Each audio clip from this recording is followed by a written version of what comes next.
Hello everyone. My name is Kennedy and I work at the Greenmount West Community Center.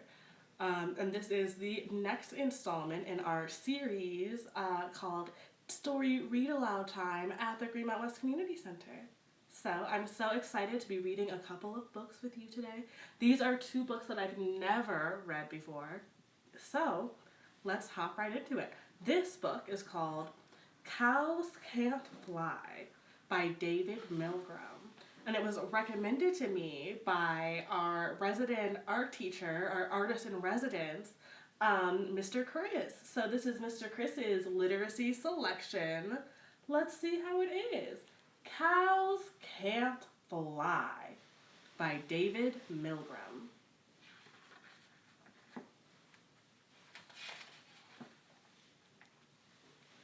Cows can't fly. Cows can't fly, but I don't care. One day I drew some in the air.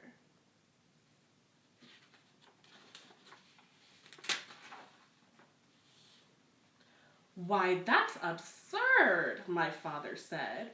Why don't you draw some birds instead?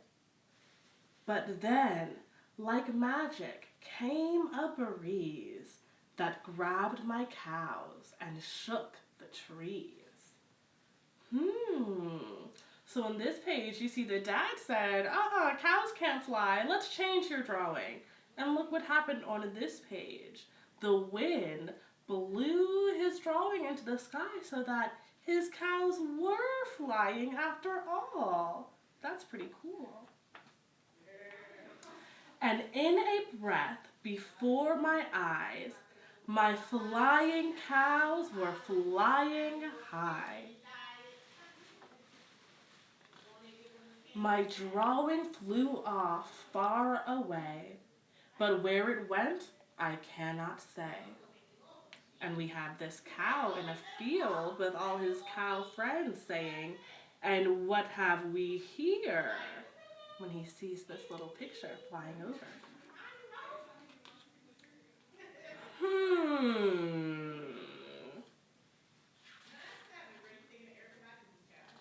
Next thing I knew, to my surprise, a flock of cattle fluttered by.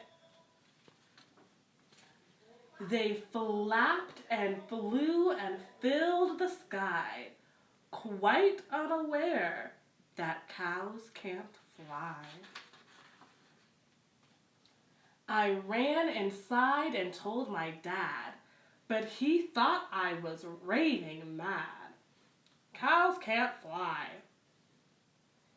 I'd love to see a flying cow, my mother said, but not just now.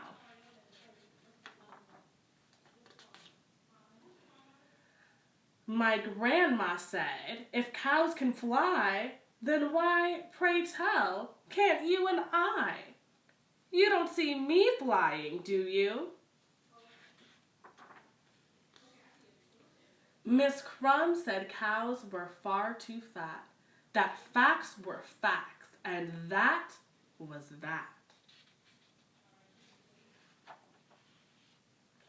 And everyone I told downtown was much too busy looking down. So on this page, we see our friend, our protagonist, the main character in our story, he's pointing out, look at all these cows flying in the air. But everyone downtown, they're all looking down. They don't see the cows that are flying in the air, this amazing thing that's happening. So no one saw the cows but me, but what a sight they were to see. And when they left, I grabbed my pen and sat right down to draw again.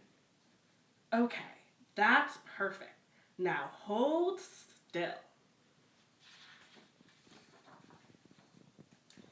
Because if cows can soar the sky, Who knows what else might start to fly? Wow! And at the end, I don't know if you can see this, you see our main character flying away in the sky. The end. I really enjoyed this book. This was Cows Can't Fly by David Milgrim.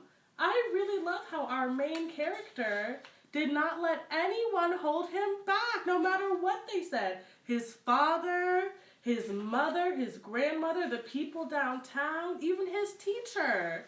No one believed him, but he stuck to what he knew was true, and he didn't let anybody stop him. I really like this. So I'm going to move right along to our next and final story. And this is another book that I haven't read before. This is The WideMouthed Frog by Keith Faulkner. And this is a pop-up book, so I'm really, really looking forward to seeing what these illustrations look like.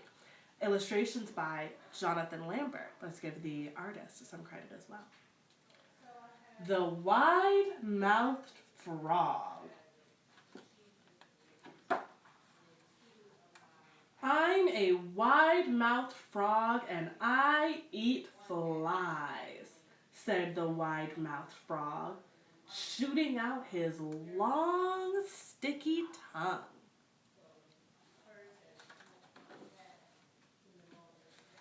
As he hopped along, he met a blue-feathered bird.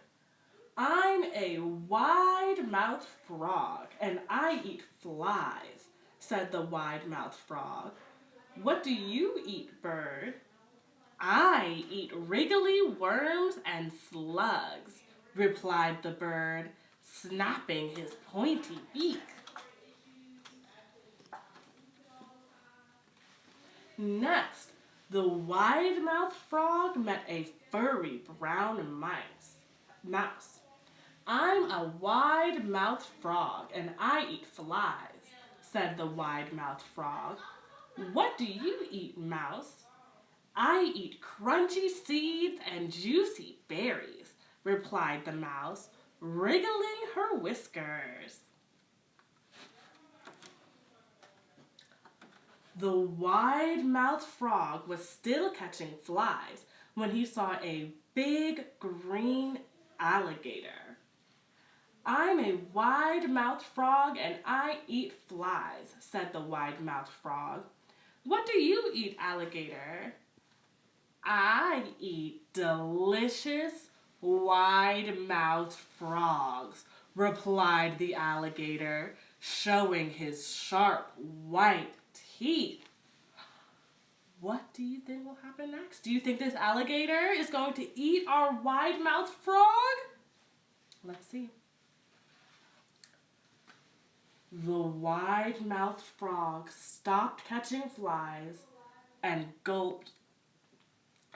Then he puckered his lips and made his mouth as small as possible. Ooh, you don't see any of them around, do you? He said, and leaped into the pond with a splash.